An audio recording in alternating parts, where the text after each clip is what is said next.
Hi hello welcome back to Haniya Rasool channels. இப்போ என்ன வீடியோன்னு பார்த்தீங்கன்னா இறால் ஃப்ரை தான். இறால் ஃப்ரைக்கு வந்து இறால் எடுத்து வச்சுருக்கேன். அதுக்கு தேவையான மசாலா என்னன்னு பார்ப்போம். அதுக்கு தேவையான மசாலா வந்து மிளகாத்தூள் 1 டீஸ்பூன், மிளகுத்தூள் 1/4 டீஸ்பூன், ஜீரகத்தூள் 1/2 டீஸ்பூன், சோம்புத்தூள் 1/4 டீஸ்பூன், இஞ்சி பூண்டு பேஸ்ட்டு 1/4 டீஸ்பூன், சால்ட்டு தேவையான அளவு, கார்ன்ஃப்ளவர் மாவு வந்து கொஞ்சோன்னு 1/2 டீஸ்பூன் எடுத்திருக்கேன். இது எல்லாத்தையும் இப்போ மிக்ஸ் பண்ணிக்கலாம். இப்போ மசாலா எல்லாம் பிரட்டியாச்சு. இப்போ ஒரு 1/2 அன் ஹவர் வந்து நல்லா மசாலாலாம் இறாலில் ஸ்ப்ரெட் ஆகட்டும். அப்போ தான் டேஸ்ட்டு நல்லாயிருக்கும். 1/2 அன் ஹவர் கழித்து பார்க்கலாம்.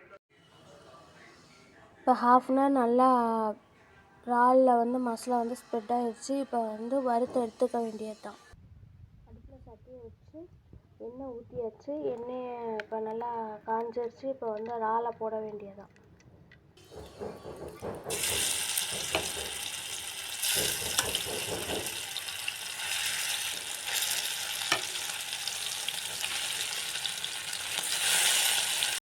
இறால் நல்லா வேகட்டும். இது ஒரு 7 மினிட்ஸ் இருந்தால் போதும். அதுக்கு மேலே இருந்தால் இது லப்பர் மாதிரி ஆகிடும். ஒரு 7 மினிட்ஸ் மட்டும் இறால் நல்லா வேகட்டும்.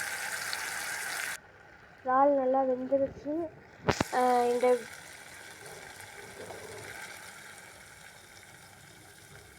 இந்த வீடியோ பிடிச்சிருந்துச்சுன்னா லைக் பண்ணுங்கள், ஷேர் பண்ணுங்கள், கமெண்ட் பண்ணுங்கள். மறக்காமல் சப்ஸ்கிரைப் பண்ணி பெல் ஐக்கனை கிளிக் பண்ணுங்கள். அப்போ தான் நான் போகிற ஒவ்வொரு நோட்டிஃபிகேஷனும் உங்களுக்கு உடனுக்குடனே வந்து சேரும். Thank you friends.